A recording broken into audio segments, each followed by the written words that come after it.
बुकवाईज with विशाल या YouTube चॅनलवर सर्वांचे स्वागत आहे. आज आपण एका अशा साहित्यकृतीबद्दल बोलणार आहोत जिने केवळ मराठी साहित्यालाच नाही तर महाराष्ट्राच्या सामाजिक जाणीवांनाही एक प्रकारे आकार दिला. आपण बोलतोय लोकशाहीर अण्णाभाऊ साठे यांच्या वारणेचा वाघ या कादंबरीबद्दल. आजचा आपला उद्देश म्हणजे फक्त या कादंबरीची गोष्ट सांगणं नाही तर त्या गोष्टीच्या मुळाशी जाणं आहे. आपण जी माहिती अभ्यासली आहे त्यातून आपण हे समजून घेणार आहोत की एक नायक कसा घडतो, कोणती परिस्थिती त्याला जन्माला घालते. वारणेचा वाघ ही केवळ एका पात्राची कहाणी आहे की एका संपूर्ण समाजाच्या संघर्षाचा तो आवाज आहे. चला तर मग या सगळ्या प्रश्नांच्या मुळाशी जाऊया आणि बघूया ही गोष्ट आपल्याला कुठे घेऊन जाते. तुम्ही मुद्दा अगदी अचूक मांडला. अण्णाभाऊंची लेखणी ही केवळ आरसा नव्हती, ती एक शस्त्र होती. त्यांनी पहिल्यांदाच त्या वर्गाला आवाज दिला ज्यांच्याकडे फक्त मूक वेदना होत्या बरं का. वारणेचा वाघ ही गोष्ट नाही तर शोषितांच्या तोंडी दिलेली संघर्षाची भाषा आहे. वाव, संघर्षाची भाषा. हो, ही केवळ एका व्यक्तीची कथा नाही तर ती माणूस आणि निसर्ग, माणूस आणि सत्ता यांच्यातील एका मोठ्या संघर्षाची गाथा आहे. चला या गाथेचा पहिला अध्याय उलगडूया. चला तर मग सुरुवात करूया कथेच्या पार्श्वभूमीपासून, म्हणजे जिथे हे सगळं नाट्य घडतं त्या जागेपासून. कथेची सुरुवात होते वारणा नदीच्या खोऱ्यातून. आपल्या श्रोत्यांमध्ये या जागेचं वर्णन इतकं सुंदर आहे की डोळ्यासमोर अक्षरशः चित्र उभं राहतं. हिरवीगार शेतं, हवीत पसरलेला तो पिकांचा सुगंध, रानात शांतपणे चरणाऱ्या गायीगुरांचे कळप. असं वाटतं की जणू निसर्गाने आपलं सर्वस्व इथे उधळलं आहे. हो, आणि हेच अण्णाभाऊंच्या लेखनाचं सौंदर्य आहे. ते निसर्गाचं वर्णन इतकं जिवंत करतात की आपण तिथे पोहोचतो, पण ते आपल्याला तिथे जास्त वेळ रमू देत नाहीत. अच्छा. कारण हे चित्र हे अर्धसत्य आहे. वारणा नदी ही त्या गावासाठी फक्त पाण्याचा स्रोत नाहीये, तर त्या भूमीचा आत्मा आहे. तिच्यामुळेच शेती पिकते, जनावरं जगतात, लोकांचं पोट भरतं. ती लोकांच्या जगण्याशी, त्यांच्या श्रद्धेशी जोडलेली आहे. ती जणू एक जिवंत पात्रच आहे जे कथेतील प्रत्येक माणसाच्या आयुष्यात वाहतं. म्हणजे हे वर्णन ऐकून असं वाटतंय की निसर्ग आणि माणूस यांच्यात एक खूप सुंदर नातं आहे. पण तुम्ही म्हणालात की हे चित्र अर्धसत्य आहे. याचा अर्थ काय? याचा अर्थ असा की निसर्गाच्या या सुंदर पार्श्वभूमीवर अण्णाभाऊ सामाजिक कुरूपतेचा एक अत्यंत विदारक विरोधाभास उभा करतात. नदी भरभरून देतीये, जमीन सोनं पिकवतेय, पण त्या जमिनीवर राबणारा माणूस मात्र उपाशी आहे. अगदी. नदीचा प्रवाह शांत आहे, पण माणसांच्या मनात असंतोषाची आग धुमसतेय. निसर्गाची ती रम्यता, ते सौंदर्य हे त्या सामाजिक विषमतेची, जमीनदारांच्या अत्याचाराची आणि गरिबीची दाहकता अधिक गडद करतं. जणू एका सुंदर चित्रावर कुणीतरी रक्ताचे डाग शिंपडावेत तसं काहीसं. या कादंबरीचं शीर्षकच खूप काही सांगून जातं. वारणेचा वाघ ही उपमा का निवडली असेल अण्णाभाऊंनी? त्यात कोणती शक्ती त्यांना दाखवायची होती? खूप चांगला प्रश्न आहे.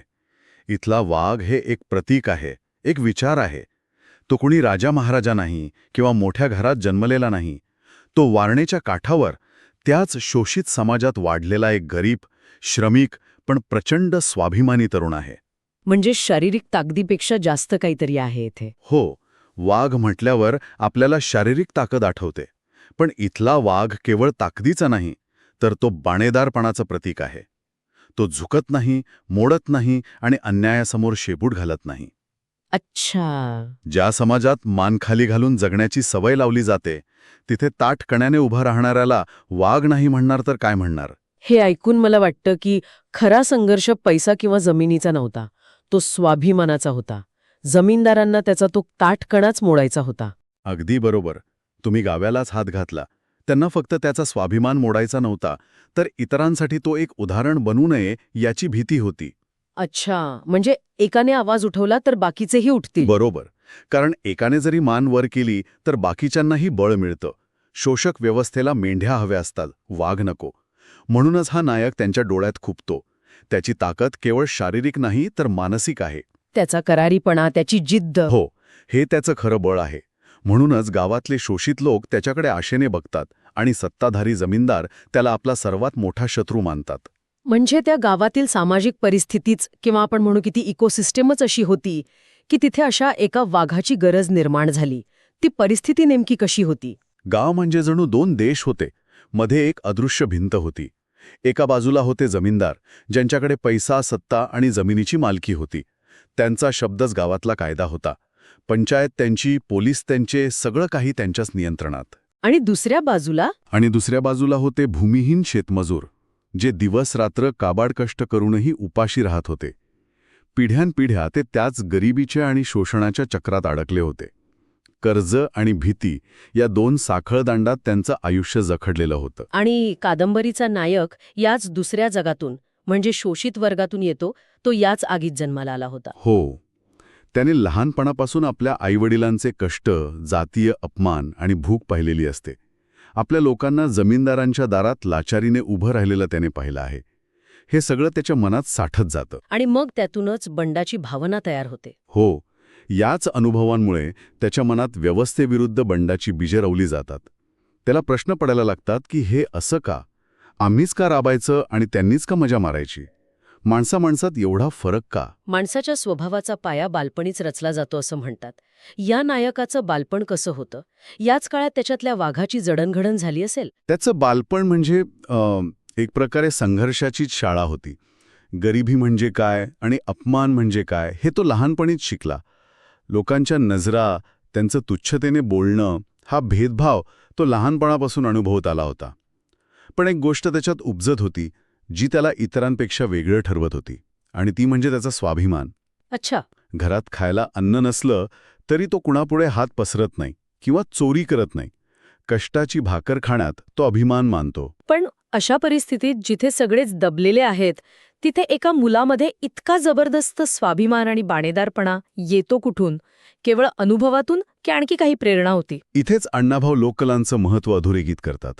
त्या काळात गावातील तमाशा, पोवाडे, लोकगीतं ही जणू त्या लोकांची शाळाच होती. त्यांची भूमिगत विद्यापीठं. हो, अगदी तसंच. नायक लहानपणी शिवाजी महाराजांच्या शौर्याचे, न्यायाच्या लढाईचे पोवाडे ऐकत मोठा होतो. हे पोवाडे त्याला फक्त मनोरंजन देत नव्हते, तर त्याच्या मनात नायकत्वाची आणि न्यायाची भावना रुजवत होते. त्याला कळत होतं की अन्यायाविरुद्ध लढणं हे शौर्याचं काम आहे, लाचारी नाही. वाह! म्हणजे जमीनदारांकडे सत्ता आणि पोलीस होते, पण लोकांकडे त्यांच्या कथा होत्या, त्यांचे पोवाडे होते, तेच त्यांचं शस्त्र होतं. नक्कीच. त्या पोवाड्यांमधून, त्या लोकगीतांमधून त्याला स्वाभिमानाचे धडे मिळत होते. त्याला समजत होतं की आपलं आयुष्य फक्त कष्ट करण्यासाठी आणि अपमान सहन करण्यासाठी नाहीये. या लोककला त्याच्या मनात एक स्फुलिंग पेटवतात. त्याला स्वतःच्या अस्तित्वाची, स्वतःच्या शक्तीची जाणीव करून देतात. म्हणजे एका बाजूला त्याचा हा थाट कणा, जो लोककलांमधून अधिक मजबूत झाला होता, आणि दुसऱ्या बाजूला जमीनदारांचा अहंकार. या दोन गोष्टी जेव्हा एकमेकांना भिडल्या असतील, तेव्हाच संघर्षाची पहिली ठिणगी पडली असणार, नाही का? अगदी. तो क्षण अटळ होता. हा संघर्ष एका विशिष्ट प्रसंगातून उभा राहतो. कदाचित त्याच्या कुटुंबावर झालेल्या अन्यायातून. समजा दिवसभर केलेल्या शेतमजुरीचे पैसे कमी दिले जातात किंवा सर्वांसमोर त्याच्या वडिलांचा अपमान केला जातो. बाकीचे लोक गप्प बसतात. हो, पण हा नायक शांत बसत नाही. तो पेटून उठतो आणि पहिल्यांदाच जमीनदारांच्या विरोधात उघडपणे आवाज उचलतो. त्याची भाषा जोरकस असते आणि त्याचा विरोध स्पष्ट असतो. कल्पना करा, एका शांत तलावात कुणीतरी एक दगड टाकतो आणि मग लाटा निर्माण होतात. या नायकाचं काम अगदी तसंच होतं. त्याने शांततेला भंग केलं. आणि त्या एका क्षणाने तो इतरांपेक्षा वेगळा ठरतो. तोपर्यंत तो एक सामान्य मुलगा असतो, पण त्या एका घटनेने त्याची वाघ म्हणून ओळख निर्माण व्हायला सुरुवात होते. बरोबर. त्याचा तो निर्भीड आवाज आणि जुलूम सहन न करण्याची वृत्ती पाहून गावातील इतर गरीब लोकांनाही पहिल्यांदाच धीर मिळतो. त्यांना वाटतं की आपल्यातही कोणीतरी आहे जे या अन्यायाला तोंड देऊ शकतं. हीच ती संघर्षाची पहिली ठिणगी असते. आणि इथूनच मग सगळं सुरू होतं. इथूनच त्याच्या संघर्षाच्या प्रवासाला खऱ्या अर्थाने सुरुवात होते आणि जमीनदारांच्या नजरेत तो एक काटा बनतो. मग तरुणपणात पदार्पण करताना त्याच्या विचारांमध्ये काय बदल होतो? त्याचा हा वैयक्तिक संघर्ष अधिक व्यापक होतो का? हो, कारण आता तो फक्त रागाने नाही तर विचाराने लढू लागतो. तो अधिक खोलवर विचार करू लागतो. जगात एवढी विषमता का आहे? काही लोकांना सगळं काय मिळतं आणि काहींना काहीच का नाही? माणसामाणसात भेदभाव का केला जातो? हे प्रश्न त्याला अस्वस्थ करतात. हो, आणि त्याचा संघर्ष आता केवळ वैयक्तिक राहत नाही, तर तो संपूर्ण व्यवस्थेबद्दल विचार करू लागतो. तो आता फक्त आपल्या कुटुंबावर झालेल्या अन्यायापुरता मर्यादित राहत नाही, तर संपूर्ण समाजावर होणाऱ्या अन्यायाविरुद्ध उभा राहतो. आणि याच वैचारिक मंथनातून त्याच्या लढ्याची दिशा ठरते असं म्हणता येईल. तो एका व्यक्तीकडून एका विचाराकडे प्रवास करतो. अगदी. त्याला कळतं की त्याची लढाई फक्त एका जमीनदाराशी नाही, तर त्या संपूर्ण शोषक व्यवस्थेशी आहे. त्याला जाणवतं की हा मार्ग सोपा नाही, ह्या धोका आहे, कदाचित जीवही जाऊ शकतो. पण त्याचा स्वभाव त्याला मागे हटू देत नाही.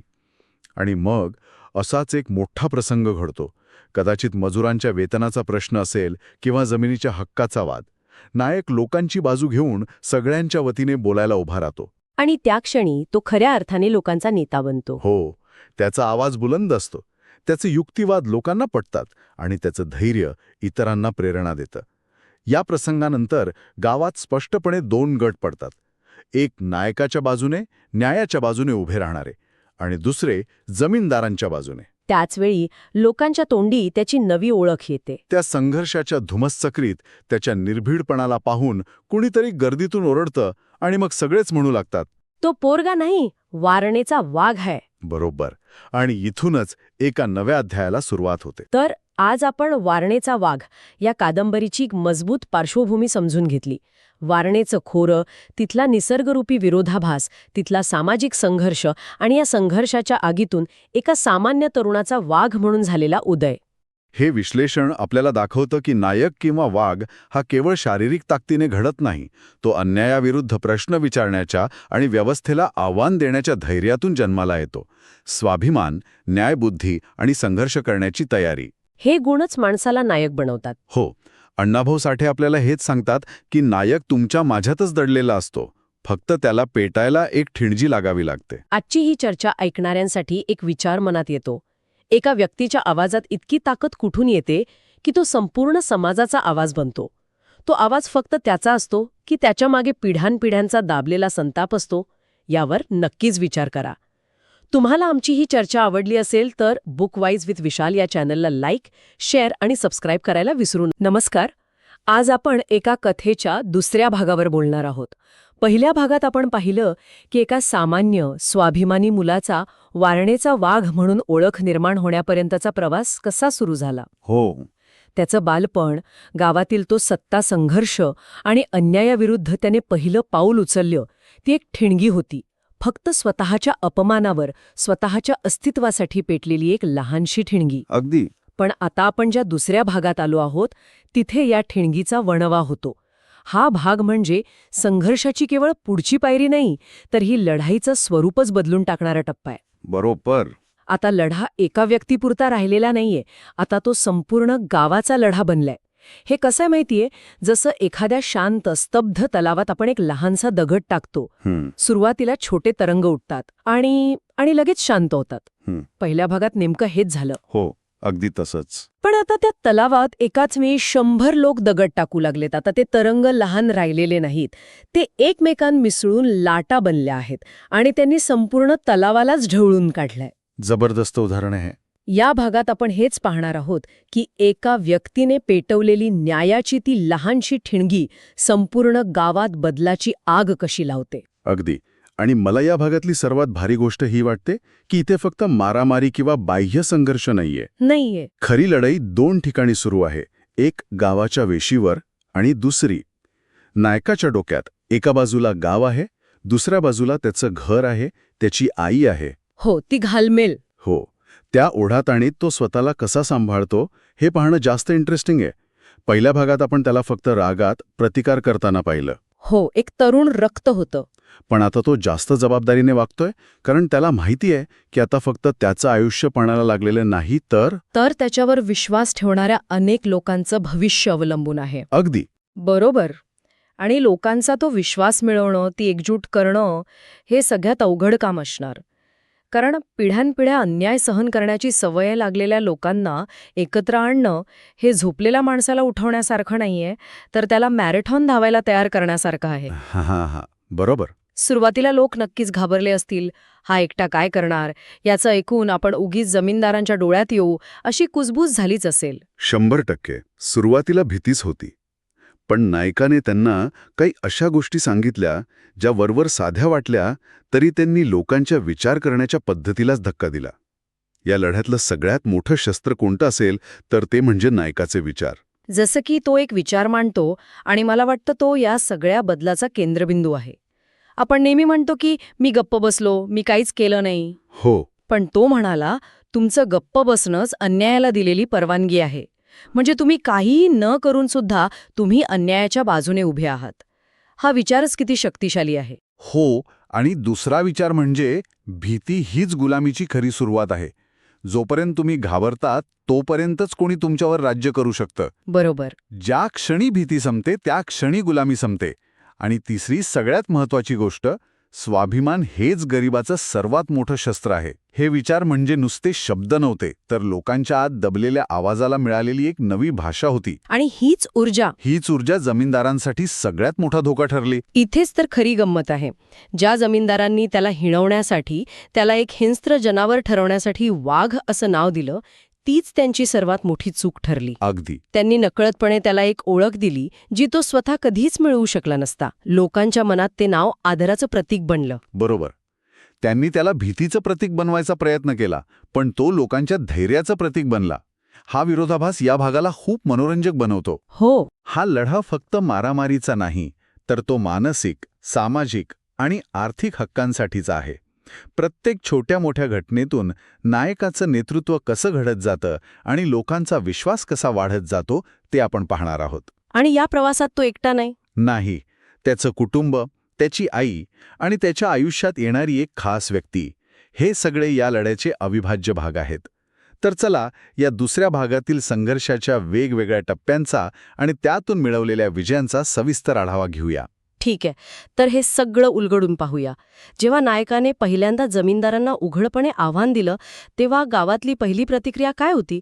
म्हणजे लोकांच्या मनात भीती तर होतीच, पण त्या भीतीसोबत एक कुतूहल, एक आशेचा किरण कसा निर्माण झाला? बदल एका रात्रीत नाही झाला. सुरुवातीला लोक फक्त दुरून पाहत होते, अच्छा. पडद्याच्या आडून, दाराच्या फटीतून. पण जेव्हा त्यांनी पाहिलं की हा मुलगा जमीनदारांच्या डोळ्यात डोळे घालून बोलतोय आणि तरीही संध्याकाळी स्वतःच्या पायावर चालत घरी येतोय, तेव्हा त्यांच्या मनात एक विचार आला, अरे हे शक्य आहे. म्हणजे प्रतिकार करूनही टिकून राहता येतं. हो, ही पहिली पायरी होती. मग नायकाचे विचार लोकांपर्यंत पोचू लागले. म्हणजे ते अन्याय सहन करणं म्हणजे मान्यता देणं किंवा एकजूट हीच खरी ताकद यांसारखे विचार. हो, पण हे विचार त्यांनी भाषणातून नाही सांगितले, तर कृतीतून दाखवले. जेव्हा तो स्वतः न घाबरता वावरू लागला तेव्हा लोकांना त्याच्या बोलण्यातला आत्मविश्वास दिसला. ही केवळ भाषणबाजी नव्हती, तर त्यांच्या पिढ्यानपिढ्या दबलेल्या भावनांना मिळालेला आवाज होता. आणि हे सगळं पाहून जमीनदार काही शांत बसले नसणार. मला वाटतं त्यांच्यासाठी हा केवळ एका मुलाचा विरोध नव्हता, तर त्यांच्या वर्षानुवर्षांच्या सत्तेला दिलेलं पहिलं थेट आव्हान होतं. त्यांची प्रतिक्रिया काय होती? सुरुवातीला त्यांनी त्याला गांभीर्याने घेतलंच नाही. काही जुन्या जमीनदारांना वाटलं, हा पोरगा आहे, 2 फटके दिले की सरळ होईल. अच्छा, म्हणजे त्यांनी त्याला कमी लेखलं. हो, काही जे धूर्त होते त्यांना वाटलं की याला पैशाचा आमिष दाखवू, एखादं लहानसहान काम देऊ आणि याला विकत घेऊ. पण त्यांच्यातल्या काहींना त्याच्या डोळ्यातली आग दिसली होती. त्यांना हे कळून चुकलं होतं की हा विकला जाणार नाही आणि घाबरणारही नाही. आणि तेव्हाच त्यांनी त्याला धोकादायक मानायला सुरुवात केली. अगदी. तो त्यांच्यासाठी आता एक विद्रोही होता. आणि गंमत म्हणजे त्यांनीच त्याला हिणवण्यासाठी वापरलेलं वाघ हे नाव आता त्यांच्याच छातीत धडकी भरू लागलं होतं. वा, म्हणजे जे नाव त्यांनी भीती पसरवण्यासाठी वापरलं, तेच नाव आता लोकांच्या आदराचं प्रतीक बनत होतं. बरोबर. खरं तर कोणत्याही सामान्य माणसाने इतका विरोध झाल्यावर, विशेषतः जेव्हा सत्ता तुमच्या विरोधात असते, तेव्हा माघार घेतली असती. पण हा नायक मागे हटला नाही. मला वाटतं त्याच्यासाठी हा आता स्वतःच्या अस्तित्वाचा प्रश्न बनला होता, केवळ एका लढ्याचा नाही. मी झुकणार नाही हे वचन त्याच्यासाठी इतकं महत्वाचं का झालं होतं? कारण त्याला हे कळून चुकलं होतं की हा लढा आता फक्त त्याचा वैयक्तिक राहिलेला नाहीये. संपूर्ण गावाने त्याच्याकडे एका आशेने पाहिलं होतं. जर तो मागे हटला तर फक्त त्याचा पराभव होणार नव्हता, तर त्या संपूर्ण गावाची आशा मरणार होती. आणि भीती परत येणार होती. हो, आणि मग भीती पुन्हा एकदा राज्य करणार होती. त्यामुळे मी झुगणार नाही हे वचन म्हणजे केवळ त्याचा अहंकार नव्हता, तर ती त्याच्या जबाबदारीची जाणीव होती. हा विचारच त्याला अधिक कणखर आणि निर्भय बनवत गेला. पण या सगळ्याची एक मोठी किंमत त्याच्या कुटुंबाला चुकवावी लागत होती. मी विचार करते त्याच्या आईचा. तिच्या मनावर काय ओझं असेल, एकीकडे मुलाचा अभिमान आणि दुसरीकडे त्याच्या जीवाची काळजी. कुटुंबाची अवस्था खूपच बिकट होती. आईला रात्री झोप लागत नसे. बापरे. दारावर कोणी साधं टकटक जरी केलं तरी तिचा जीव घाबरा व्हायचा. जमीनदारांनी त्यांना मिळणारी मजुरी बंद केली. गावातल्या दुकानातून त्यांना सामान मिळेनसं झालं. अरे देवा. समाजाने त्यांना एक प्रकारे वाळीतच टाकलं होतं. म्हणजे हा लढा फक्त बाहेरच नव्हता, तर घरातही होता. आर्थिक आणि सामाजिक पातळीवरही होता. हो, पण या सगळ्या दबावापुढे ते कुटुंब झुकलं नाही. हे महत्वाचं आहे. त्यांनी नायकाला एकदाही थांबवलं नाही. उलट त्याच्या पाठीशी ते अधिक खंबीरपणे उभे राहिले. आणि या पाठिंब्याचं महत्त्व खूप मोठं आहे. कारण जेव्हा संपूर्ण जग तुमच्या विरोधात असतं तेव्हा घराचा पाठिंबा हेच तुमचं सर्वात मोठं शस्त्र ठरतं. आणि याच शस्त्रामुळे, याच कौटुंबिक पाठिंब्यामुळे तो आता केवळ स्वतःसाठी नाही तर इतरांसाठी लढायला तयार झाला. बरोबर. याची खरी सुरुवात झाली ती त्या कुतुंबा किंवा लक्ष्मण नावाच्या गरीब मजुराच्या प्रकरणातून, बरोबर? तो क्षण या कथेला वळण देणारा होता. अगदी. तो एक निर्णायक क्षण होता. एका गरीब मजुराला जमीनदाराच्या माणसांनी विनाकारण मारहाण केली. पुम्मी असं झालं असतं तर तो मजूर गप्प बसला असता, रडला असता आणि नशिबाला दोष देत घरी गेला असता. पण आता गावात एक बदल झाला होता. काय बदल? लोक त्या मजुराला घेऊन नायकाकडे धावत गेले. आणि नायकाने काय केलं? तो एकटाच गेला का जाब विचारायला? नाही, हीच तर महत्वाची गोष्ट आहे. तो एकटा गेला नाही. त्याने लोकांना सोबत घेतलं आणि थेट जमीनदारांच्या वाड्यावर जाऊन जाब विचारला. अच्छा. त्याने तिथे जाऊन हिंसा केली नाही, आरडाओरडा केला नाही. तो फक्त शांतपणे पण ठामपणे म्हणाला, गरीबाला मारण्याचा हक्क तुम्हाला कोणी दिला? वाव. हा एकच प्रश्न जमीनदारांच्या अहंकारावर केलेला सर्वात मोठा आघात होता. कारण आजपर्यंत त्यांना कोणी प्रश्नच विचारला नव्हता. आणि या घटनेने सत्ताधाऱ्यांना पहिला मोठा डबका दिला असणार. त्यांना जाणवलं असेल की लोक आता घाबरत नाहीत. नक्कीच. ही घटना म्हणजे गावातील बदलाचा पहिला मोठा पुरावा होता. यानंतर नायकाने लोकांना संघटित करायला सुरुवात केली. कशी? आणि धैर्याचं महत्त्व पटवून देऊ लागला. हळूहळू एक छोटीशी लोकचळवळ आकार घेऊ लागली. म्हणजे छोटे छोटे बदल दिसायला लागले. हो, मजूर आपल्या हक्कांसाठी दबक्या आवाजात का होईना पण बोलू लागले. स्त्रिया स्वाभिमानाने वागायला लागल्या. हे छोटे बदलच मोठ्या क्रांतीची पायाभरणी करत होते. आता नायकाचा प्रभाव वाढत होता, लोक संघटित होत होते. हे पाहून जमीनदारांनी आता थेट कारवाई करायला सुरुवात केली असणार. हो, आता त्यांनी साम, दाम, दंड, भेद सगळं वापरायला सुरुवात केली. अच्छा. प्रकरण आता फक्त धमक्यांपुरतं मर्यादित राहिलं नाही. रात्रीच्या वेळी नायकाच्या घरावर दगडफेक करणं, त्याच्या कुटुंबियांना त्रास देणं, त्याच्यावर चोरीचे किंवा मारामारीचे खोटे खटले दाखल करण्याचा प्रयत्न करणं, इथपर्यंत त्यांची मजल गेली. थांबा, म्हणजे त्यांनी थेट त्याच्या घरावर हल्ला केला. हे तर खूपच गंभीर आहे. मग गाववाले गप्प कसे बसले? गाववाले सुरुवातीला घाबरले. पण या धमक्यांमुळे नायक घाबरला नाही. उलट तो अधिक सतर्क झाला.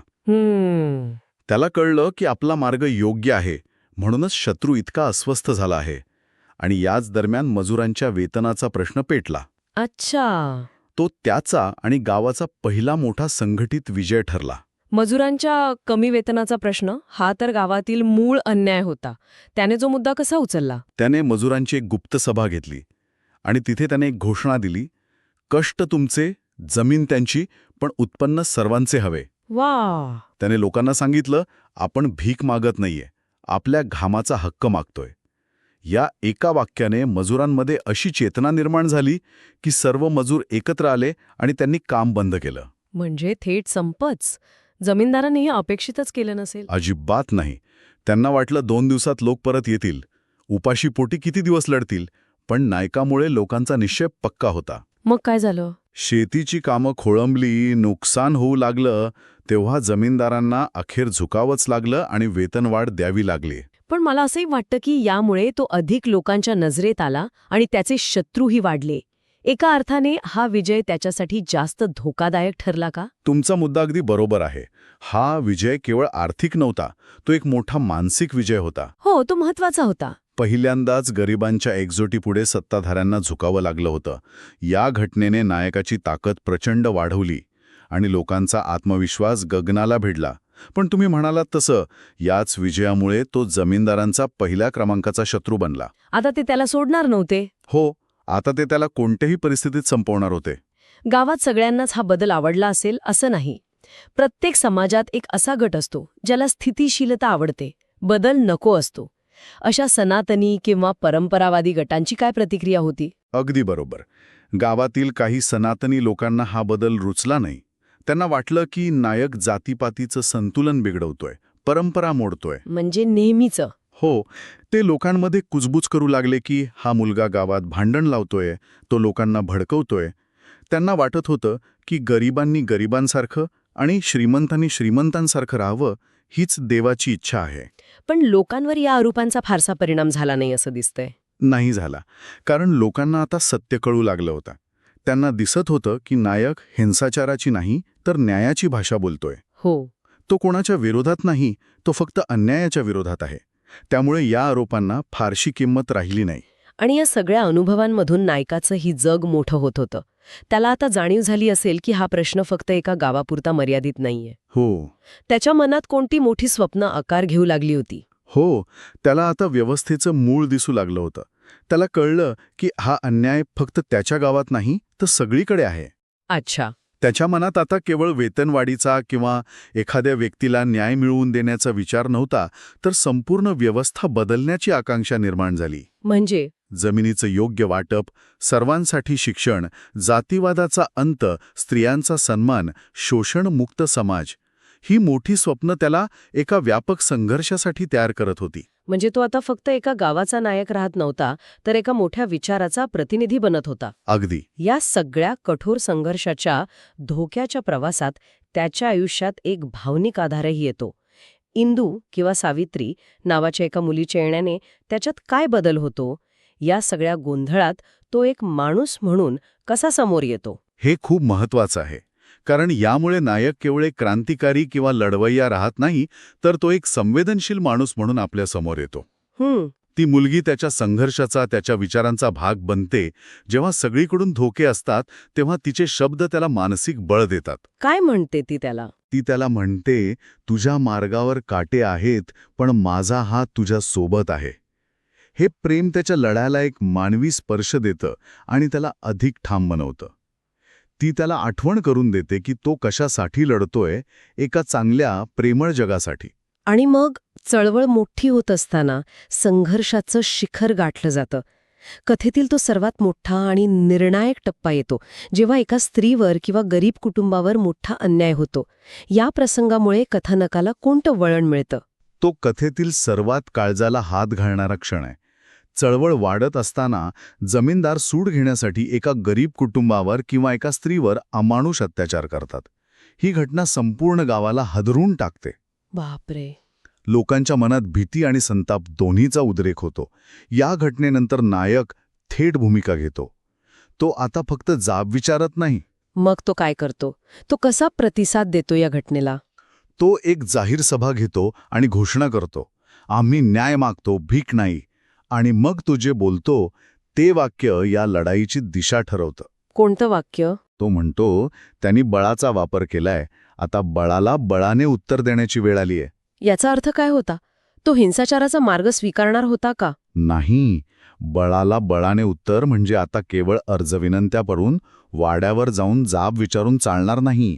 आता रस्त्यावर उतरून संघटित होऊन सत्तेला थेट आव्हान द्यावं लागेल. म्हणजे संघर्ष अधिक तीव्र होणार होता. हो. यानंतर जमीनदार आणखीनच सैरभैर होतात आणि ते नायकावर थेट जीव घेणे हल्ले करतात. त्याला रस्त्यात अडवून मारण्याचा प्रयत्न होतो.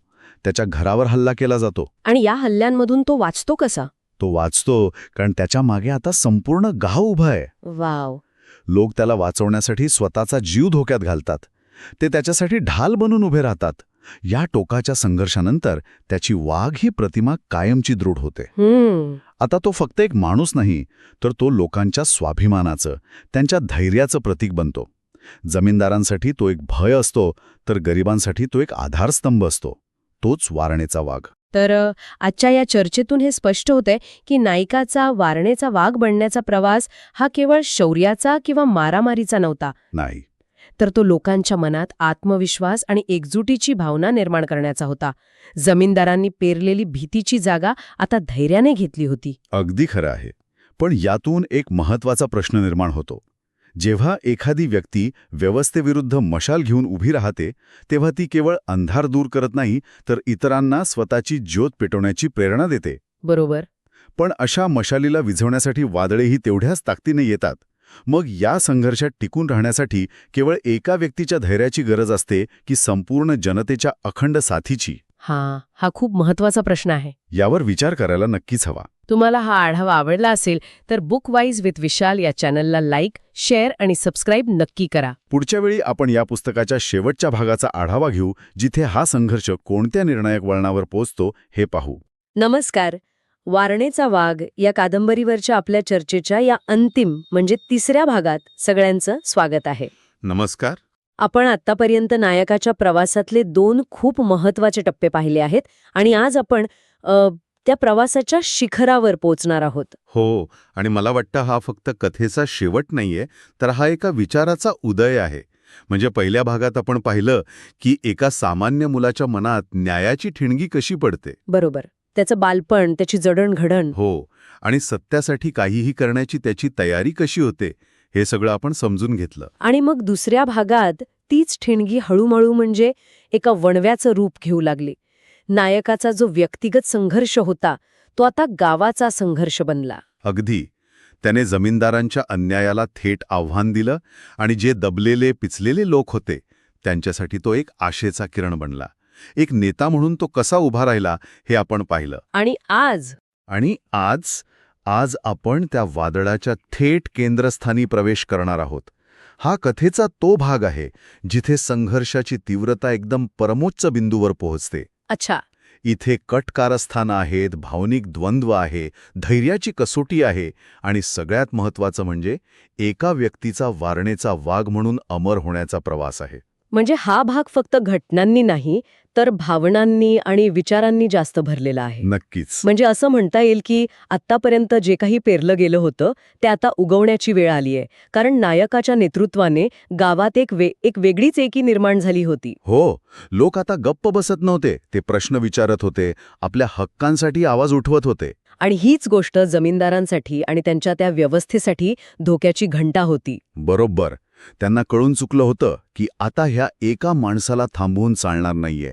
त्यांनी जी ही आग पेटवली आहे त्या विचारालाच विझवावं लागेल. आणि त्यामुळेच मग गावातील वातावरण बदललं असेल. हो, म्हणजे ते एखाद्या दाबून ठेवलेल्या प्रेशर कुकरसारखं झालं होतं. वरून सगळं शांत दिसत होतं, पण आतमध्ये असंतोष आणि तणाव नुसता खदखदत होता. आणि याची काही चिन्ह दिसायला लागली होती का? स्पष्ट, अगदी स्पष्ट. रात्री अपरात्री गावात अनोळखी गुंड प्रवृत्तीच्या लोकांचा वावर वाढला होता. अच्छा. नायकाच्या चारित्र्यावर शिंतोडे उडवणाऱ्या अफवा म्हणजे मुद्दामहून पसरवल्या जात होत्या. जे लोक चळवळीत जरा सक्रिय होते ना, त्यांच्या घरी जाऊन धमक्या दिल्या जात होत्या. बापरे, म्हणजे एक प्रकारचं मानसिक युद्धच सुरू झालं होतं. अगदी. आणि पोलिसांवरही दबाव होता की तुम्ही ह्या प्रकरणात लक्ष घालू नका. पण या सगळ्या गदारोळात नायक मात्र तो शांत होता, अविचल होता. मला वाटतं त्याला हे वादळ येणार आहे याची पूर्ण कल्पना होती आणि तो त्याची वाटच पाहत होता. त्याचा विश्वास होता की एकदा का लोकांच्या मनात स्वाभिमानाची ज्योत पेटली की ती कोणी विझवू शकत नाही. खरंय. गावकरी आता मागे हटणार नाहीत याची त्याला खात्री होती. आणि याच आत्मविश्वासातून संघर्षाचा पुढचा आणि सगळ्यात रक्तरंजित अध्याय सुरू होतो. आणि त्याची सुरुवात होते जमीनदारांच्या त्या अंतिम निर्णयांनी. जेव्हा त्यांना कळतं की धमक्या, अफवा या कशाचाही नायकावर काही परिणाम होत नाहीये, तेव्हा ते एका भयानक निष्कर्षापर्यंत पोचतात. हो, त्यांच्या बैठकीत एक वाक्य उच्चारलं जातं जे या कथेची दिशाच बदलून टाकतं. कोणतं वाक्य? ते वाक्य म्हणजे, हा माणूस जिवंत असेपर्यंत आपली सत्ता संपेल, याला संपवलं पाहिजे. अरे देवा. हे फक्त शब्द नाहीत. हा त्या व्यवस्थेचा अहंकार आहे जो म्हणतोय की विचार संपवता येत नसेल तर विचार करणाऱ्यालाच संपवून टाका. आणि याच एका वाक्याने कथेवर मृत्यूची एक गडद छाया पसरते. अगदी.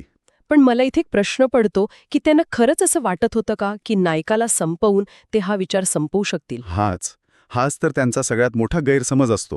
कारण माणूस संपवणं सोपं आहे, पण त्याने लोकांच्या मनात रुजवलेला विचार संपवणं ते जवळजवळ अशक्य असतं. त्यांना वाटतं की नायकारूपी मुळावर घाव घातला की चळवळीचं झाड कोसळून पडेल. बरोबर. पण त्यांना हे कळतच नाही की आता या झाडाची मुळं प्रत्येक गावकऱ्याच्या मनात पसरली आहेत. आणि मग त्यांच्या योजना सुरू होतात. हो, पहिल्यांदा नायकाला एखाद्या खोट्या केसमध्ये अडकरून पोलिसांच्या ताब्यात द्यायचा प्रयत्न होतो. मग गावातीलच काही लोकांना पैशाचा आमिष दाखवून फितुरी घडून आणण्याचा कट रचला जातो. आणि जेव्हा हे सगळं अयशस्वी ठरतं तेव्हा शेवटचा आणि सगळ्यात क्रूर पर्याय निवडला जातो, गुंडांकरवी थेट हल्ला. पण या सगळ्याची कुणकुण नायकाला हागलेली असते. तो गाफील नसतो. नाही, अजिबात नाही. तो स्वतःच्या मनाशी एक निर्धार करतो. आणि त्याचे शब्द खूप महत्वाचे आहेत. तो म्हणतो, मी जर मागे हटलो तर माझ्या लोकांचा आत्मविश्वास तुटेल. मी पुढे जात राहणार. वाह, म्हणजे ह्यात फक्त शौर्य नाहीये, तर एक प्रचंड मोठी जबाबदारीची भावना आहे. आणि हीच गोष्ट वावकरेंच्या काळजाला भिडते. नायकाच्या जीवाला धोका आहे ही बातमी वाऱ्यासारखी गावभर पसरते आणि लोकांमध्ये भीती आणि काळजीची एकच लहर उसळते. आणि मग ते सगळे मिळून नायकाला भेटायला येतात, त्याची समजूत काढायला. हो, आणि तो प्रसंग खूपच भावनिक आहे. गावकरी त्याला अक्षरशः विनवणी करतात, तू काही काळ गाव सोडून जा.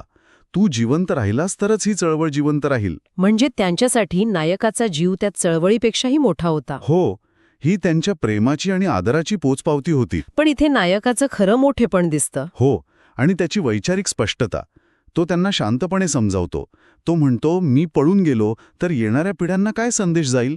की अन्यायाविरुद्ध लढताना धोका दिसलं की पळवाट शोधावी. अरे वा, माझ्या एका जीवापेक्षा तुमचा लाख मोलाचा विश्वास माझ्यासाठी मोठा आहे. या शब्दांनी तो स्पष्ट करतो की तो फक्त एक नेता नाही, तर तो एका मूल्याचं, एका तत्वाचं प्रतीक आहे. आणि तत्व कधी पळून जात नाहीत. बरोबर. पण बाहेरून इतका कणखर आणि निश्चय दिसणारा हा नायक, त्याच्या मनातही विचारांचा द्वंद्व सुरू असेल ना? नक्कीच. कुटुंबाची चिंता, गावकऱ्यांच्या भविष्याची काळजी, या संघर्षाचा शेवट आपल्या मृत्यूने होऊ शकतो, ही जाणीव त्याला नक्कीच अस्वस्थ करत असेल. हो, आणि लेखक त्याच्या ह्या आंतरिक संघर्षाला खूप सुंदरपणे मांडतात. तो एकटा असताना विचार करतो, माझ्या एका जीवामुळे जर शेकडो लोकांना पिढ्यानपिढ्या स्वाभिमानाने जगता येणार असेल तर त्या जीवाचं मोल नाही का? खरे. तो पुढे विचार करतो, जीवनाचा अर्थ त्याच्या लांबीमध्ये नसतो, तर तो कसा जगला जातो यात असतो. आणि हा विचार त्याला त्यागासाठी, बलिदानासाठी मानसिकदृष्ट्या तयार करतो. अगदी.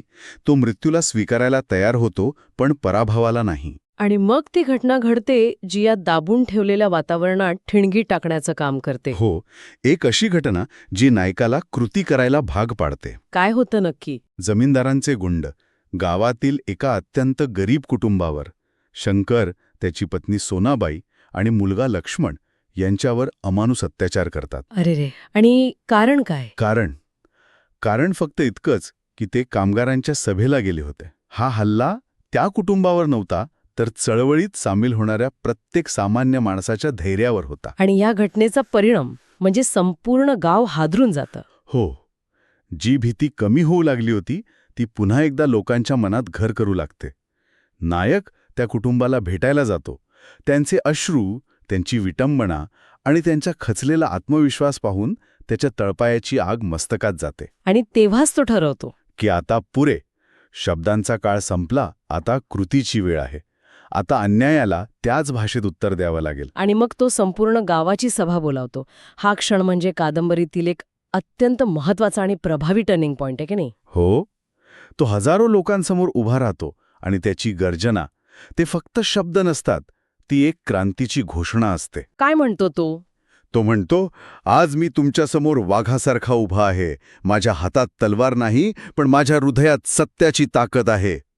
माझ्यासोबत कोणी नसलं तरी मी एकटा लढेन, पण जर तुम्ही सगळे माझ्यासोबत उभे राहिलात तर अन्यायाची ही अख्खी लंका जाळून टाकू. वाव. आणि त्याचे शब्द लोकांच्या मनात एक नवा अंगार पेटवतात. नक्कीच. भीतीची जागा आता धैर्याने आणि क्रोधाने घेतली होती. या सभेनंतर जमीनदारांना खात्री पडते की आता पाणी डोक्यावरून गेलं आहे. हो, आणि ते ठरवतात की नायकाला त्याच रात्री संपवायचं.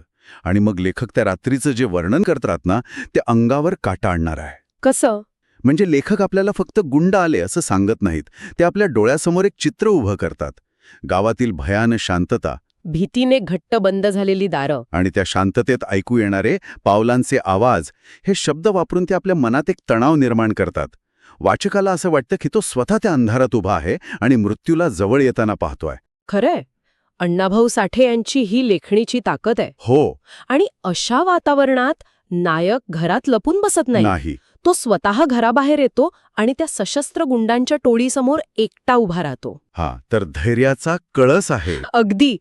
तो एकटा असतो, पण त्याच्या चेहऱ्यावर भीतीचा लवलेशही नसतो. तो त्या गुंडांच्या गर्दीला पाहून गरजतो, वारण्याच्या माणसाला हरवायला इतकी झुंड, या, पण लक्षात ठेवा, लढणार मी एकटाच, पण मागे हटणार नाही. आणि त्याच्या या धाडसाने आणि डोळ्यातील निर्भयतेने ते गुंडही क्षणभर थबकतात. त्यांना समोर माणूस नाही, तर जणू मृत्यूलाच आव्हान देणारा वारणेचा वाघ दिसतो. पण तरीही जमीनदारांच्या आदेशाने ते त्याच्यावर तुटून पडतात. एका बाजूला शस्त्रसज्ज गुंडांची फौज आणि दुसऱ्या बाजूला एक निशस्त्र नायक. तो एक अविश्वसनीय लढा असतो. त्याच्या शरीरावर अनेक वार होतात, तो रक्तबंबाळ होतो, पण तो शेवटच्या श्वासापर्यंत लढत राहतो. त्याचा प्रत्येक प्रहार हा केवळ स्वतःच्या बचावासाठी नसतो, तर तो त्या संपूर्ण व्यवस्थेवर, त्या अन्यायावर केलेला प्रहार असतो. बरोबर. तो शरीराने लढत असतो, पण त्याचं मन न्यायाच्या विचाराने पेटलेलं असतं. या विश्लेषणातून अण्णाभाऊ साठे यांच्या लेखणीची ताकद आणि कथेची खोली खरोखरच जाणवते. अशाच प्रकारे साहित्याचा सखोल आस्वाद घेण्यासाठी आम्ही आमच्या श्रोत्यांना आठवण करून देऊ इच्छितो की बुकवाईज विथ विशाल या चॅनलला लाईक, शेअर आणि सबस्क्राईब करायला विसरू नका. तिथे तुम्हाला अशा अनेक पुस्तकांवर माहितीपूर्ण चर्चा ऐकायला मिळतील. नक्कीच. आता आपण पुन्हा कथेच्या त्या निर्णायक क्षणाकडे वळूया. नायकाच्या लढ्याचं पुढे काय होतं? पुढे जे होतं तोच या कथेचा खरा विजय आहे. सुरुवातीला जे गावकरी घाबरून घरात लपून बसले होते, ते खिडक्यांमधून नायकाला असं एकट्याने वाघासारखं लढताना पाहतात. आणि त्यांच्या आत दबलेली माणुसकी आणि स्वाभिमान जागा होतो. म्हणजे त्याच्या त्यागातून इतरांना प्रेरणा मिळते. नेमका तोच क्षण. एका क्षणात भीती गळून पडते. काही तरुण धाडस करून बाहेर येतात आणि बघता बघता संपूर्ण गाव जागं होतं. वा. ज्यांच्या हातात जे मिळेल, काठ्या, कुराडी, मशाली, ते घेऊन लोक घराबाहेर पडतात आणि त्या गुंडांवर चाल करून जातात. आणि मग संपूर्ण गावात एकच आवाज घुमतो. हो, वाघाला मारू देणार नाही, हे गाव जागं झालंय. हा, त्या चळवळीचा, त्या एकजुटीचा खरा विजय असतो. अगदी. इथेच आपल्याला नायकाचा आत्मिक विजय दिसतो. म्हणजे काय, तर त्याचा भौतिक पराभव झाला, तो मारला गेला, पण ज्या मूल्यांसाठी, न्याय, स्वाभिमान, तो लढला, ती मूल्ये आता संपूर्ण गावाच्या मनात रुजली होती. त्याचा उद्देश सफळ झाला होता. बरोबर. शरीराने हरूनही विचाराने जिंकणं, हाच त्याचा खरा विजय होता. पण गुंड पळून जातात, पण तोपर्यंत खूप उशीर झालेला असतो. गंभीर जखमी झालेला नायक जमिनीवर कोसळतो. हो. गावकरी त्याला घेराव घालतात. सगळ्यांच्या डोळ्यात पाणी असतं, पण नायकाच्या चेहऱ्यावर वेदनाऐवजी एक विलक्षण शांत हास्य असतं. कारण त्याला दिसत असतं की त्याने पेटवलेली मशाल आता हजारो हातांमध्ये पोचलीये. आणि जाता जाता तो लोकांना एक शेवटचा संदेश देतो. हो, आणि तो त्याचा शेवटचा संदेश म्हणजे त्याचं मृत्यूपत्रच असतं. तो म्हणतो, लढा संपला नाही, मी पडतोय, पण तुम्ही उभे राहा, अन्यायाशी कधीही तडजोड करू नका. माझा आत्मा तुमच्यात जिवंत राहील, स्वाभिमान जपून ठेवा. हो. आणि मग तो एका योद्ध्याप्रमाणे शांतपणे जगाचा निरोप घेतो. त्याच्या मृत्यूने गावात शोककळा पसरते, पण त्याचवेळी एक क्रांतीची ज्योत पेटते. वारणेचा वाघ मारला गेला नव्हता, तो अमर झाला होता. आणि इथे अण्णाभाऊ साठे यांची लेखणी एक विलक्षण गोष्ट करते. ती नायकाला मारतात, पण त्याच्या विचाराला अमर करतात. पुढे लोकगीतांमधून, पोवाड्यांमधून आणि कथांमधून त्याची गाथा जिवंत राहते. म्हणजे क्रांती फक्त कागदावर किंवा इतिहासात नाही, तर ती लोकांच्या तोंडी, त्यांच्या संस्कृतीत जिवंत राहते. नायकाचं शरीर संपतं, पण त्याची गाथा सुरू होते. हा भौतिक पराभवातून मिळवलेला वैचारिक विजय आहे. आणि या बलिदानाचा परिणाम काय होतो? ते व्यर्थ तर जात नाही ना? अजिबात नाही. त्याच्या बलिदानाने संपूर्ण व्यवस्थेला हादरा बसतो. गावात एक मोठी क्रांती घडते. जमीनदारांची दहशत कायमची संपते. अच्छा. गुन्हेगारांना कायद्यानुसार शिक्षा होते, कामगारांना त्यांचे हक्क मिळतात आणि गावात न्यायाची एक नवी पहाट उगवते. तो एक व्यक्ती न राहता अन्यायाविरुद्धच्या लढ्याचं प्रतीक बनतो. हो. आणि लोक म्हणतात, तो आमच्यात जगतो, आमच्या अंतःकरणात गरजतो. खरंच, ही केवळ एका नायकाची कथा नाही, तर हा अण्णाभाऊ साठे यांनी दिलेला एक कालातीत संदेश आहे. नक्कीच. ते सांगतात की अन्यायाविरुद्ध लढणारा माणूस कधीच हरत नाही. आणि माणसाची ओळख त्याच्या जातीधर्माने नाही, तर त्याच्या संघर्षाने आणि त्याच्या चारित्र्याने होते. आणि म्हणूनच कादंबरीच्या शेवटी वाचकाच्या मनात दुःख, अभिमान आणि प्रेरणा अशा मिश्र भावना दाटून येतात. हो. अण्णाभाऊंचा अंतिम संदेश खूप स्पष्ट आहे. वाघ मरतो, पण गर्जना अमर राहते. नायक जरी मेला तरी त्याने निर्माण केलेली समता, न्याय आणि स्वाभिमानाची प्रकाशरेषा कायम राहते. ही चर्चा खरोखरच खूप प्रेरणादायी होती. आम्ही आशा करतो की आमच्या श्रोत्यांनाही या विश्लेषणातून खूप काही मिळालं असेल. आणि जर तुम्हाला अशाच प्रकारचं सखोल विश्लेषण आवडत असेल तर पुन्हा एकदा आठवण करून देते, बुकवाईज विथ विशाल या चॅनलला लाईक, शेअर आणि सबस्क्राईब करायला विसरू नका. तुमचा पाठिंबा आम्हाला अधिक दर्जेदार काम करण्यासाठी प्रोत्साहन देतो. नक्कीच. ही कादंबरी संपते, पण आपल्या मनात एक महत्त्वाचा प्रश्न सोडून जाते, जो आपण प्रत्येकाने स्वतःला विचारायला हवा. आणि तो प्रश्न आहे, आपल्या आजूबाजूला होणाऱ्या अन्यायाविरुद्ध निदान आवाज उठवण्याची तरी हिंमत आपल्यात आहे का? या विचारासोबतच आपण आजची ही चर्चा इथे संपूया. तुम्हाला पुढच्या वेळी कोणत्या पुस्तकाचा सारांश ऐकायला आवडेल?